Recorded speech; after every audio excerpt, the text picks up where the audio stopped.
1.8% in FY20. We believe that the rebuilding of these corporate profit pools have now commenced. Global commodity prices have risen to lifetime highs. Telecom sector tariff hikes, you must have seen Bharti and Vodafone already take up a 20% hike recently and expect Reliance Jio to follow suit. We are seeing capital goods companies starting to see orders coming back. We are looking at the financial services sector doing really well, with banks over provisioned now, and the credit cost cycle seems to be behind, with the worst of the credit cost reflecting in the last 5 years numbers. So a variety of corporate profit pools are likely to be rebuilt. And we expect, like you saw the cycle in 2002 to 2008, where corporate profits went up from 2% to 8% of the GDP, something similar to play out once again, where by 2026-27, we think that this 2% corporate profit to GDP can go up to anywhere between 6 to 7%.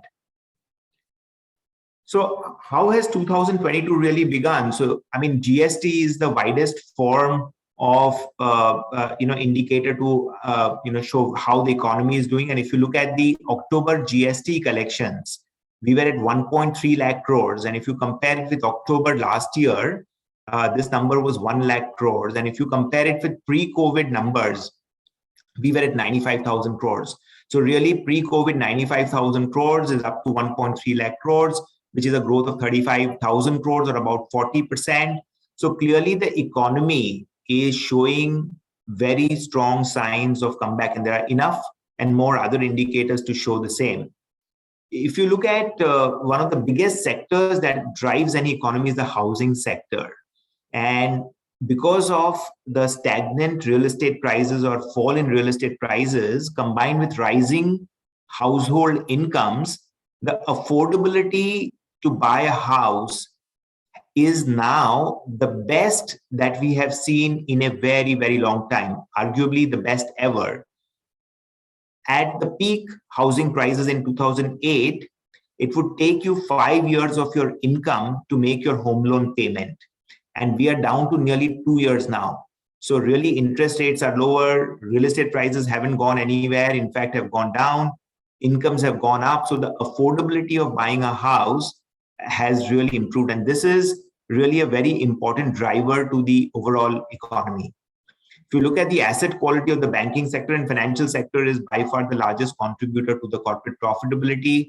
We had a huge cycle where bad assets really came down dramatically from as high as 15% down to sub 2% at the peak of 2008. We went all the way back to double-digit number, and this number has been trending down.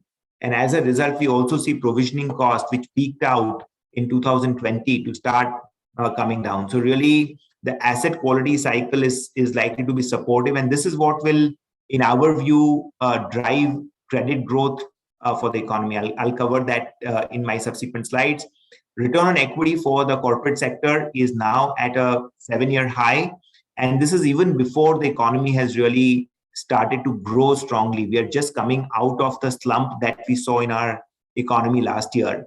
Also, we are seeing corporates starting to deleverage, and we are seeing deleveraging across the board. I mean, a company like Reliance talks about wiping off the whole debt on the balance sheet. Tata Group, all the companies swearing by bringing down debt.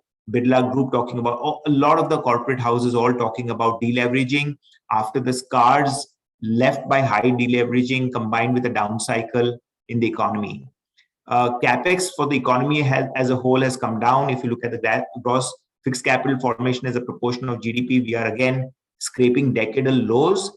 And also you have industrial credit growth, which used to be booming more than 20% in the 2002 to 2008 cycle, down to near stagnant numbers. And we expect this to close the year at nearly double digits and maybe grow at more like 15-20% over the next 3-4 years' time.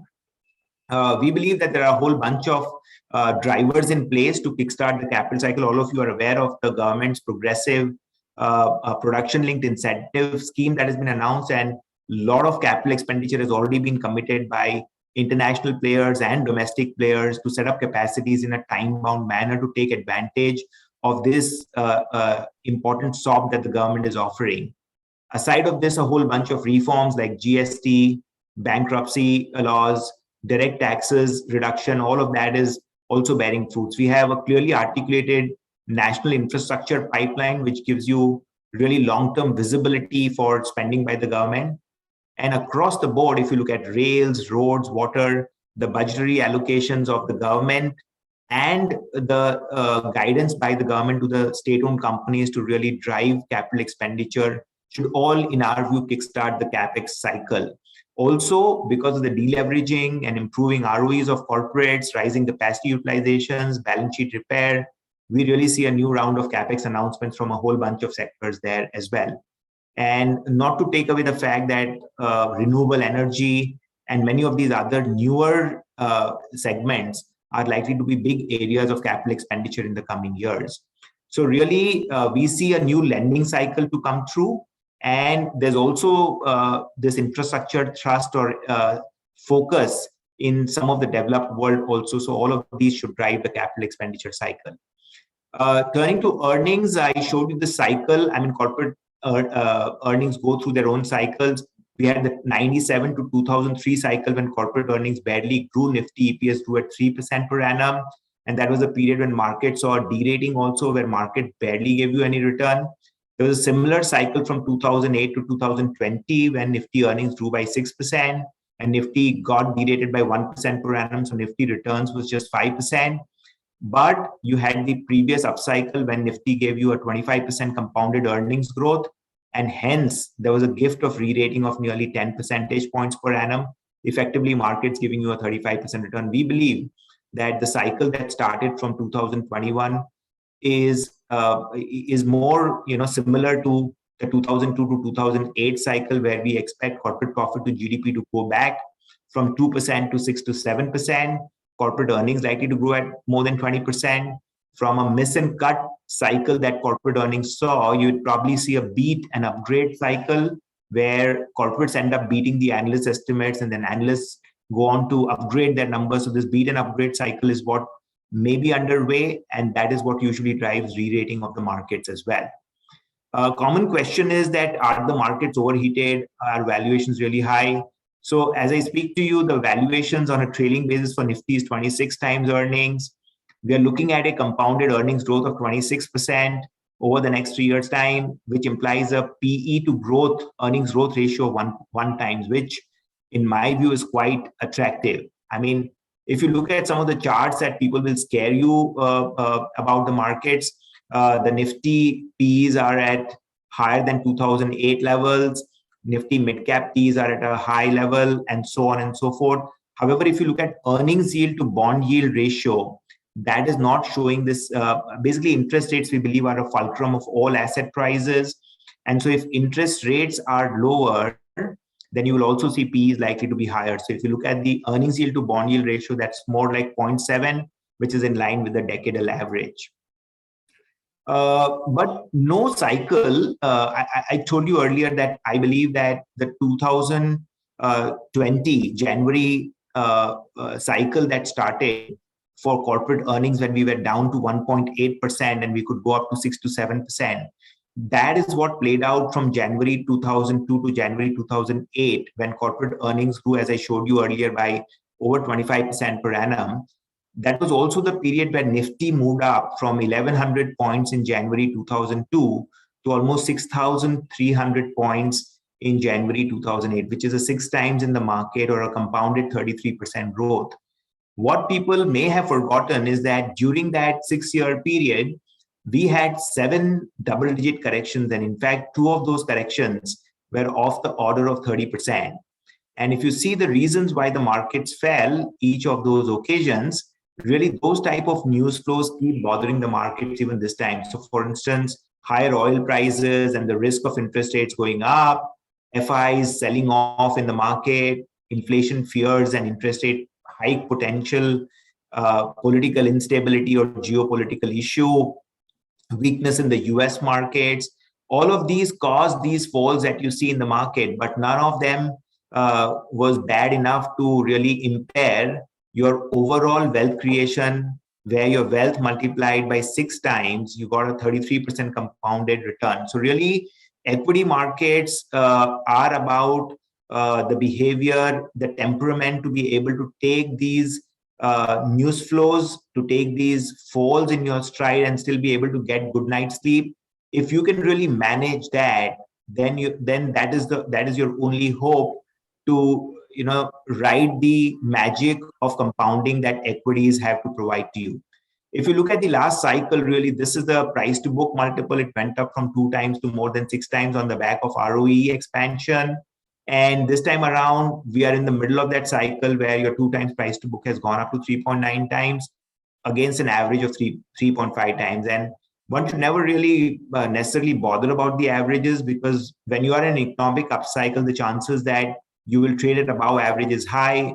And at the same time, when you're in a cut and miss cycle or an economic down cycle, the chances that you'll trade at below averages is high. Again, I showed you this, that the last 5 years, the 2002 to 2008 cycle saw very strong earnings growth, and stocks are really slaves of earnings. And so markets gave you great returns. Following decade, earnings growth was poor, and so markets gave you poor return. And we're looking at pretty strong earnings growth going forward from here, and that should in turn manifest in markets performing well. We are a big believer in the magic of compounding, and really, as I said, temperament is what comes in the way of this magic. So if you look at the exhibit here, I mean, this is what has been the 20-year return of S&P 500 in the US, 7.2%. Against that, an average equity investor made 5.2% because they did in and out of the funds. Likewise, even for fixed income, the average market return there was 4.6%, while the investors on an average made 0.44%. So these are the actions that people take. I mean, we all learn in theory that one should be buying low and selling high, but what one ends up doing is selling into the fall and buying into the rise. And really, those kind of market timing calls really destroy the magic of compounding. And so really, in our view, it's 99% of your wealth creation is owing to your temperament, where if you can buy right, sit tight, or if you can really be greedy when others are fearful, then it can make all the difference to the investment outcomes. Market volatility is an inherent feature. I showed you how we had 7 corrections between 2002 to 2008 of double digit, and 2 of them were about 30% correction. There has been no dearth of corrections in the last decade also. If you can see falls of 20, 30, 40, 50% in the markets almost every year. But during this period, markets really moved up by 16x or provided you a compounded return of 15%. This is something you may find interesting. So really, most people want to avoid a bear market or want to avoid a fall in the markets. And if you were to look at the market performance, I mean, markets really returned to you 54x over a period of time, right? Over the last 30 years. But if you missed the 30 best days in the market, that 54x in 30 years would be very mediocre, very suboptimal 5x for you over the last 30 years. And guess what? Out of these 30 best days in the market, 19 days were really hidden in a bear market. So those who want to avoid the bear market will also have to avoid these 19 days. So then your outcomes could be anywhere between what the markets end up giving you over a period of time and what you create by your own actions. So it's really the time in the market and not timing the market that really drives the magic of compounding. A lot of the investors are obsessed with returns on that equity stock, returns on the fund. But really what drives the magic of compounding is time in the equation. And that is something that most investors ignore, but that's something that is in their control, while returns is barely or hardly in their control. This is my final slide. Sensex was born in 1979 at 100 points. And if one had really invested in the Sensex at 100 points, or basically the markets at 100 points, and just got market returns, then by March 21, this amount would have been 46,000, including dividends.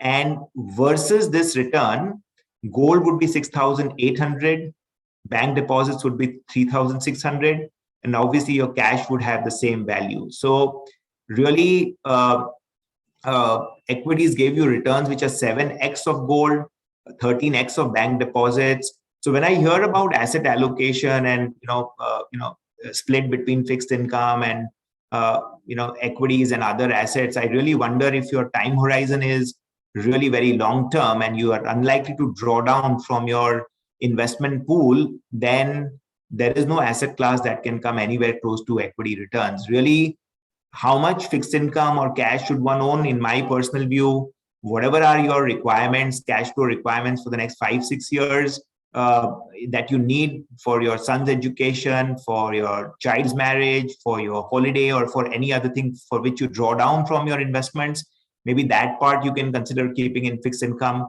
but everything else can do far better in equities. So I'm going to stop here, and I'm happy to take any questions that you may have at this point. Thank you very much. It was indeed an eye-opener, Naveen ji, and a fantastic presentation. In fact, the last slide that you really put up, that shows, the entire temperament of the different asset classes. And, you have shared with us the Guru Mantra, so to say. So it was with an intent and purpose that I, didn't make a mention of your topic, markets at an all-time high. 2 days back, we faced a jostle. There was an earthquake in Kolkata. And we see the market, tumbling down yesterday. Well, that's part and parcel of the equity market. We just have time for a couple of questions. So I open it to the floor in case there be, so there's a hand which is rising. Just introduce yourself, your name, and pose a question to the speaker. Hi, I'm Pushpati Prungta.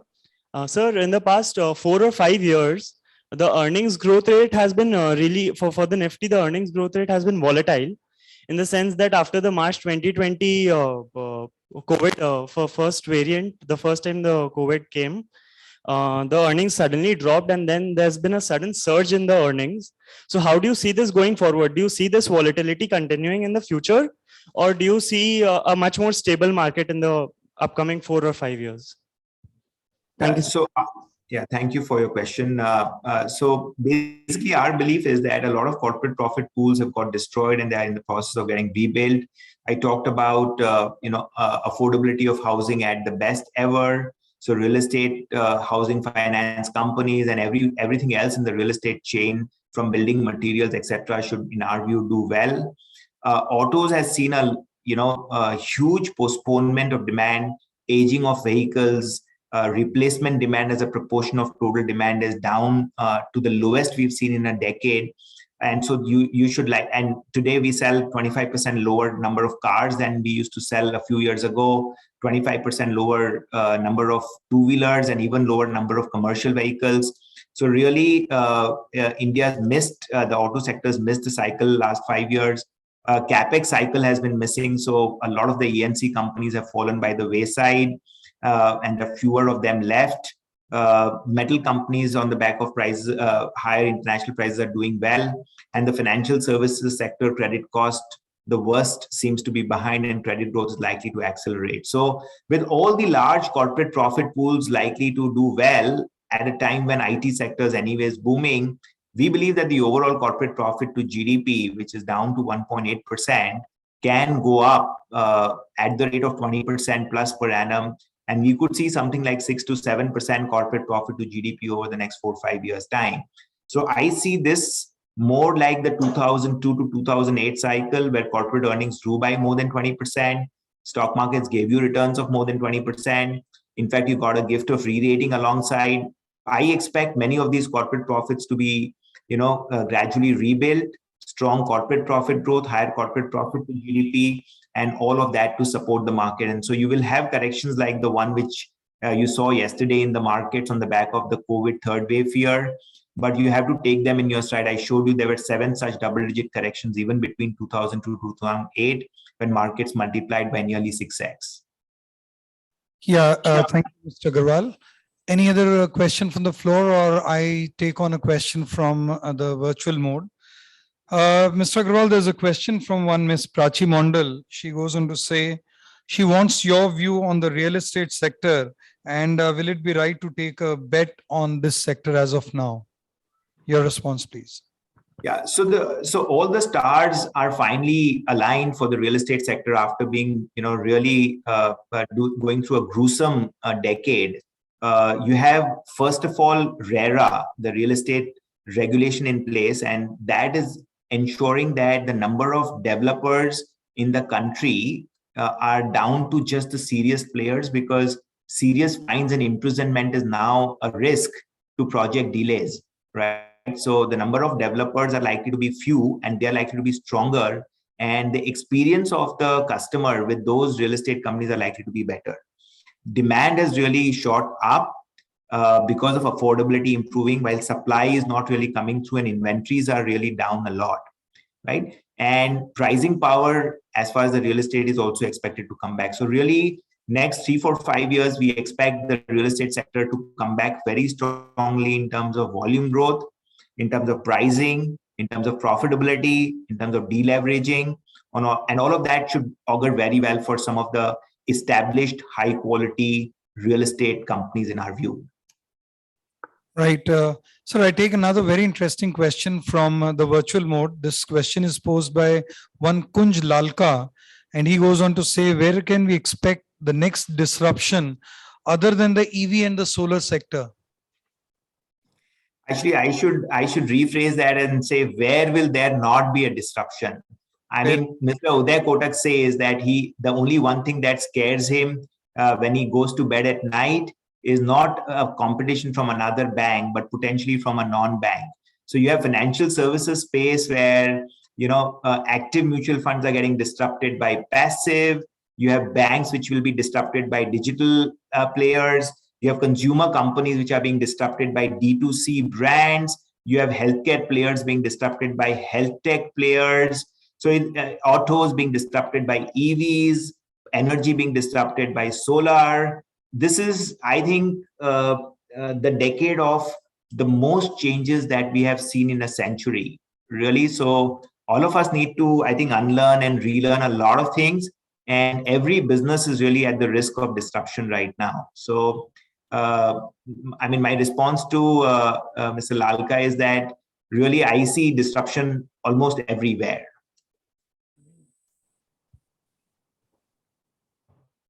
Yeah, so Mr. Agarwal, you've drawn up the entire topography for the different disruption sectors, and you rephrase the question. That's interesting, actually. Well, yeah, any question on the floor or we move on? Yeah, please go ahead. Please spell out your name as well. Hi, this is Amit Ati here again. If every sector is going a disruption, so what is the long-term play? Basically, if everything is under some sort of some sort of disruptive mode. Say if banks are getting some disruption from the new players, healthcare is disruption by health tech. So what is the long-term view or long-term investment? Where should one make investment? Well, with every disruption, there is big investment opportunity also. There are some new winners who will emerge, and you have to align yourself with those winners early on.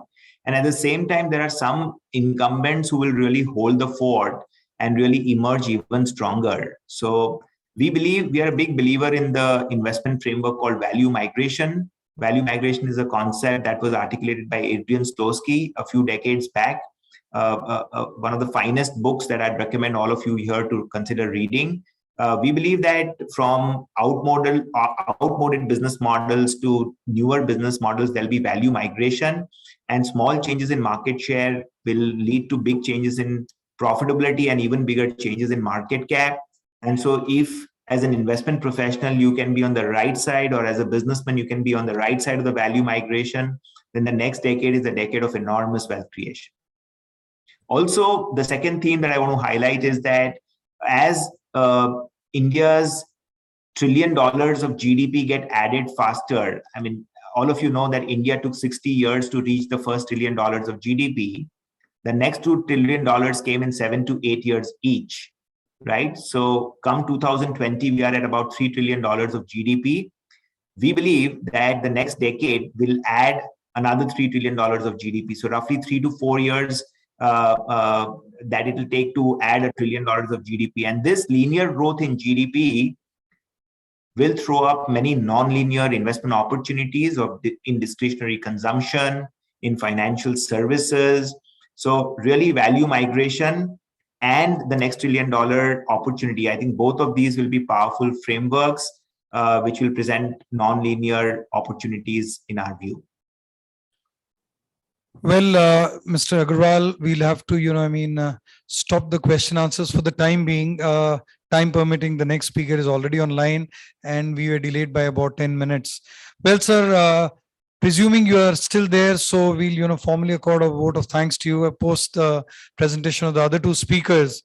Well, sir, we must appreciate your presentation, the corporate earnings and vis-a-vis the indication to the trajectory of Nifty that you've drawn up from 2002 to 2021. It was indeed noteworthy, and the sectors you have touched at large. Your presentation indeed was a welcome step, much needed boost to the investing fraternity at large and to we professionals to take heads on. Well, right there on the screen. So, Mr. Agarwal, please stay put. We would request you for some more time. We have the other speaker lined up. Hi, Radhika. Good afternoon. This is Vikas Jain this side, welcoming you once again on behalf of our association.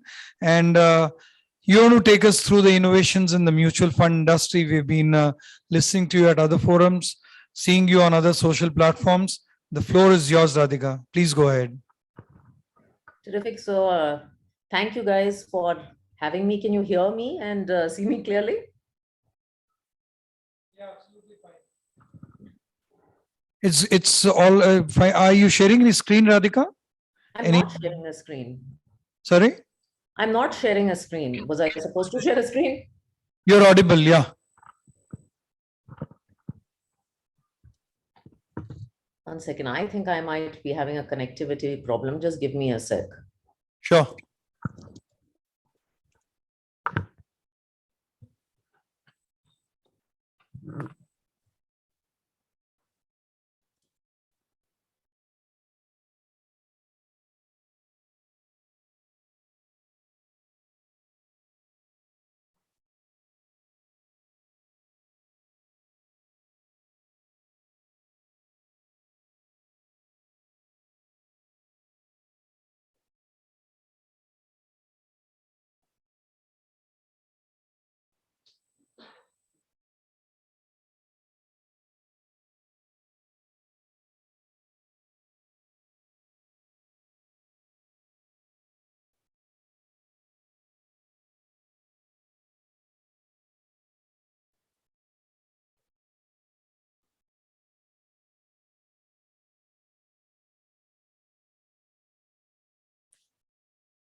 So we are still facing the technical glitch from Radhika.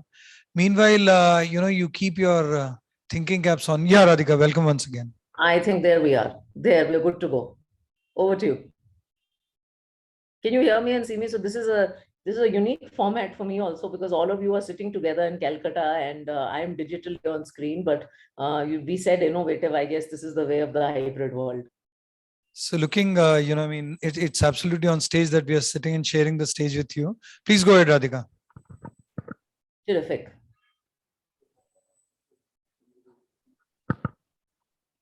Yeah, so Radhika, I guess, the format that you designed is you want us to pose the questions to you.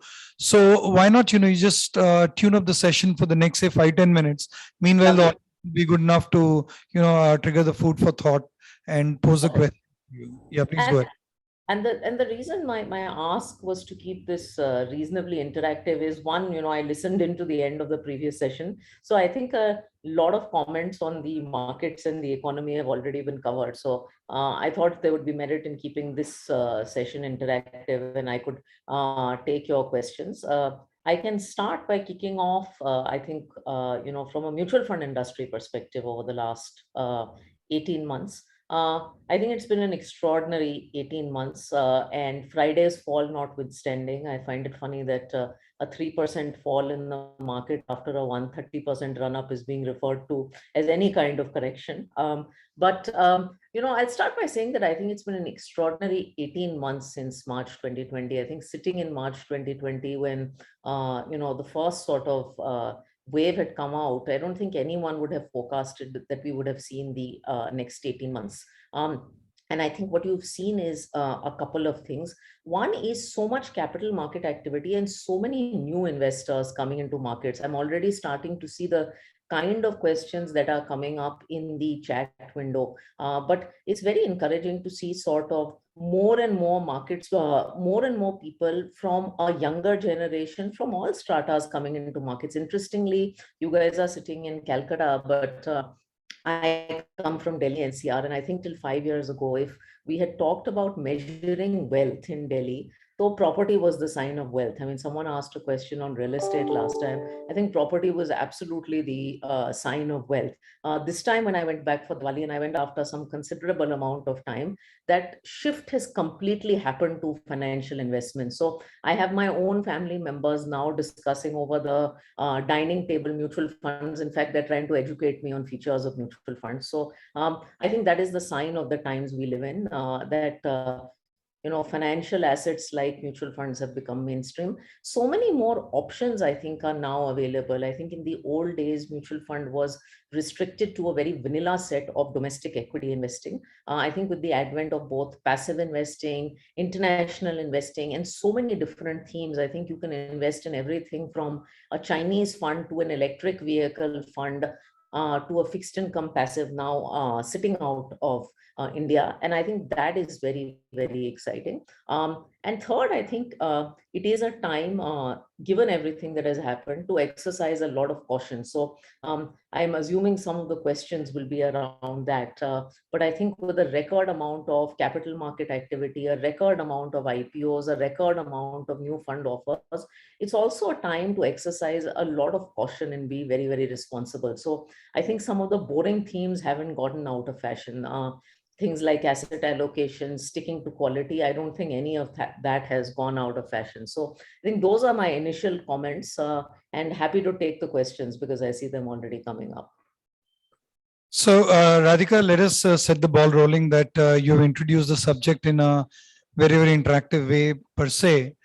So your immediate views on, let's say, the equity or debt or the hybrid sector in the mutual fund per se, for an investor, how he should really look at any of these segments, to commence investing, so to say, the volatility of the markets are concerned. So firstly, there are a lot of mutual funds out there. And I think one of the most challenging things for a consumer today is that you are spoiled for choice, equity, debt, and hybrid. And I think, just as, and I give you a very simple analogy today, just as is in a city like Mumbai, and I'm sure even more Calcutta, there are so many restaurants out there, and there are new restaurants being opened. You can't eat at every restaurant. You need to have some framework for making decisions. I find a core and satellite framework for a consumer very, very important. You need to figure out 80% of your life has to be restricted by 4 or 5 things that you will do. There could be 3 to 4 main categories of mutual funds, and I'll talk in detail about that. And that really defines the core of what you will do. And then 20% of it, you can really have fun. But I think a core and satellite framework is becoming extremely important, because today I see mutual fund portfolios with, believe it or not, 90 to 100 products in a single portfolio. And that is a pretty scary outcome. I think an investor's core portfolio has to have some combination of debt and equity. People will have different views on this, but there's a beautiful saying in Hindi ke wo चमन में रंग और इख्तलात दोनों से बात बनती है. A garden needs both color and fragrance. You can't have one or the other. So debt and equity as components have to be a part of your portfolio. The game is really in finding out the mix that works for you. And I think the mix is very, very individual. And within equity, if you're exploring equity funds, for a beginner, I think there are 2 great options on the equity side. One is to start with simple index funds, or to start with simple large and mid cap kind of funds. And on the fixed income side, and we can talk, I see some questions on fixed income already coming up, at least electronically. On the fixed income side, you really need to seek simplicity and solutions. So this is a low interest rate environment. People keep asking me questions, getting upset about the levels of interest rates. This is a low rate environment, but you really need to seek simplicity in fixed income. For another category of investors on the core side, if you don't want to worry about how much equity to do and how much debt to do, I think hybrid poses a great answer. I really think hybrid is the thali of Indian cuisine equivalent in mutual funds. So you have categories of funds that have a mix of debt and a mix of equity. My favorite category is, some of you know from at least my speaking, has been the Balanced Advantage Fund. I think it's like a potato. It has some equity, it has some debt, and it alternates equity and debt depending on market conditions. For people who don't want to worry about how much should I be invested, market ka kya lagta hai, what time to be invested, how much to switch, I think this does asset allocation automatically. I think one thing you will see in what I've said is that today, again, I reiterate, the range of solutions with mutual funds is very vast. Investing doesn't mean for a beginner that I start with risk and I'm at 100% equity. So really go out and explore the solutions that there are out there. You can build a core with the components of debt and equity, or you can use these hybrid products as solutions. Right. So that's the take for us. The hybrid is what you are propagating from an investor's perspective. Radhika, there's a question from one Jitu Dakalia, and he goes on to address to you saying, you being a mutual fund honcho, fair enough. Can there be any other Franklin Templeton kind of fiasco whereby investors' money gets stuck for a long time? So straight away, this was a question I'm sure you were expecting from us. So you guys have to start with a prickly question, and I'll give you the answer. So I think there has been a lot of noise about the incident that has happened. And I'm not going to take away from the challenges that investors went through. There are multiple parts to the question, including can it repeat again? But I think before we come to that, when we look at what happened in the case of that particular fund, one is, it is confined, it is not a problem of the entire mutual fund industry. The mutual fund industry today is 36 lakh crore, of which 18 lakh crore is debt funds. And the incident that happened in a segment of funds known as credit risk funds, which is a small part of the mutual fund industry. In fact, we as Edelweiss Mutual Fund don't run credit risk funds, but I'm speaking for the industry at large here. So the incident was confined to one AMC and credit risk funds in a particular category. Credit markets and bond markets in India in themselves are less liquid. Credit markets can freeze up, and we saw this after the IL&FS crisis. At least our belief at Edelweiss has been that for most investors, retail investors, when you look at fixed income has to be simple. Hamari kya tendency hoti hai that especially now when interest rates have fallen to 5-6%, we say, oh, this is not enough. I'm used to 8-9%. And then we stretch the boundaries on things like credit, not forgetting that, when you're lending to someone at 12% versus lending to someone at 10%, there is actually significantly higher level of risk that you're taking. So credit is inherently a segment with high degrees of risk in fixed income. In fact, the name of the category is now called credit risk funds. I would say to the question of can this happen again, nothing stops anything from happening again. But I would say as an industry participant and someone who's seen especially SEBI's activities over the last 2 years, there has been a substantial change in the regulation around fixed income funds and a substantial change in disclosures. If you look at the kind of disclosures, the risk disclosures, everything that is out there in fixed income today, and investors were really to look at those disclosures and invest, I think it is hard. I think the requirements on liquidity that have come up in debt funds post this incident, there has been a lot of tightening up. So is it likely that this will happen again? I don't think so. Is it desirable? It's absolutely not desirable. Our job as an industry is to win over and retain the confidence of investors. But I would also caution anyone who's investing in fixed income to ask why you're investing in fixed income. You're investing to do things in a simple manner. So please stick to things that are simple. Right. So yet again, you're throwing the ball at our courts that, we should be cautious about investing as to why I'm investing. Well, Radhika, one analogy that I want to draw, you said, investors are spoiled by choices of the kind of funds that we have. And you drew a parallel with the very restaurants of Kolkata, I mean, serving very sumptuous food varieties. I'm sure you would also have your, palates fulfilled over here. Now, one question that I, counterpose to you is, what should be the likely choice of choosing a fund manager before I go ahead and investing in any of the mutual fund? Oh, that's a great question. And by the way, I'm not going to compete.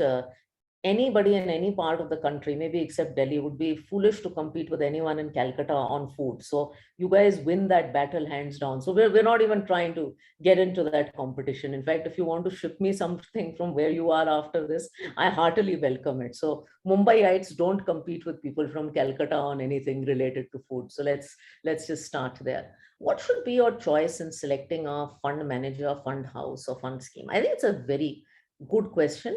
And honestly, I think a lot more can be done in terms of diligence in this. Unfortunately, typically the way I'll tell you how these choices are made and how I think these choices should be made. The choices are unfortunately numerical. In fact, I have a running joke that in the MF industry, if you look at the last 1 year return of your own scheme, it is a great predictor of what is to come, because investors are very, very obsessed with a single number. So much so that the media also writes articles. If my fund has returned 30% in the year, the media will write an article, Edelweiss XYZ fund is giving 30% returns. It's not giving, it has given. And that is absolutely not the way to go around choosing a fund. I think good investors have to ask a lot more questions. And I think these are some of the questions that you should ask. Firstly, you should understand what the fund is trying to do. And, that is just not investing in large cap funds or mid cap funds. I think each fund manager has a style, each fund manager has a philosophy. And I really believe a lot of us are providing a lot of information on that today. In our own case, if you go to our website, there's a document for each scheme that we have called Behind the Scenes, where we describe in 3-4 pages exactly what we're doing in the fund, what the strategy is, when the fund will do well, when the fund will not do well. These are questions that we give answers to. Unfortunately, a lot of people don't read these documents. So before you look at an individual or the brand of the AMC, I think it is most important to understand what the objective of that scheme is and how that scheme manages your money. Once you have comfort with that, all you have to do is consistently, once you know what the scheme is setting out to do, all you have to do is keep checking with whether the scheme is true to label, whether he's saying and doing the same thing. I think that is all it is. Of course, things like the brand of the fund house, how long the fund manager is there, these are all important metrics. But ultimately, what is the style of the fund, how he's picking those companies, and whether he's doing that consistently. So if I am a growth oriented manager and suddenly you see a lot of value companies in my portfolio, then there is a red flag for you to be raised. The other request I have is that mutual funds mandatorily have to release a document called their portfolio. It's in our fact sheets. Very few investors actually go and check the portfolio of funds. You mentioned debt funds. I would never invest in a debt fund without checking the portfolio. And I would ideally check the equity portfolio of a fund. So please go out and check that.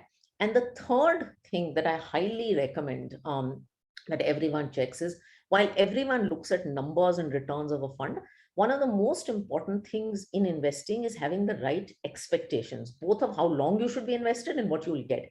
And there's a beautiful metric on most mutual fund sites called rolling returns. It basically gives you the average investor experience. And if you check a fund and you see that over 3 years on average, no investors lost money. This is the case in most hybrid or balanced advantage funds. It's a good indication that acha yahan 3 saal paisa lagana theek hai. If you did the same math for a mid cap fund, you would realize that probably you need 7 years, to have a reasonable shot at making money. So do go out and look at rolling return data for the fund. I would again reiterate, it's important for investors to ask more questions. Fair enough. Radhika, this is perhaps the last question that I'm posing before you, and this I've picked up from the floor on the virtual mode. This question is from Abhishek Dugar. He says, I'm just reading it out. The question is a bit large for the audience as well to digest. While all of us have heard about the power of compounding, it is also true that some markets have not given a return for a long period of time. And he goes on to compare with some economies such as the Canadian or the Japanese economy. So how Indian market is different, and in your opinion, what is your view on such a risk in Indian stock market? So it is absolutely true. I mean, and the fundamental truth is that markets in the long term follow earnings and economic growth. And if economic growth in Japan is flat, you will get the outcome you've got. Thankfully, we don't have that problem ahead of us. I think all of us have had, through the conversation today, multiple conversations to tell us about the long term prospects of the Indian economy. And I think the second hard truth is earnings. In fact, there's an interesting analysis that we did at Edelweiss Mutual Fund where we looked at sources of stock market returns over various periods. And I think market returns are ultimately influenced by three components: earnings, re-rating, and dividends being the smallest part. Well, now, for a significant part of time, if you look at market returns, both re-rating and earnings were a significant component. That has actually gradually shifted towards a market return that is more driven by earnings potential. So I think as long as corporate India is continuing to deliver earnings, that is the basic truth.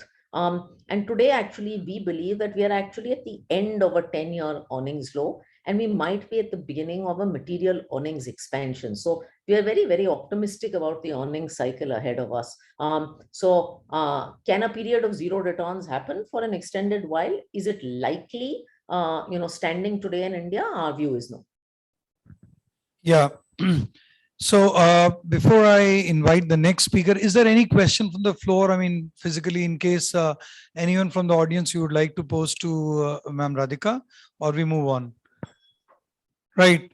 So I don't think any more questions. We don't have time. But Radhika, one thing I must, put it on record: the manner in which you dissected the mutual fund industry in the given period of time, and you've kept the ball rolling. And I'm sure post this lunch session, all of us are awake and alive and alert, I guess. And Radhika, you've ensured that you've given enough food for triggering, the momentum for this afternoon. Thank you very much on behalf of all the presents. And we request you to stay put for some more time, but we are told that you have some other, meetings lined up. But it was a pleasure to host you, Radhika, and very, very interactive session. Thank you very much. Thank you.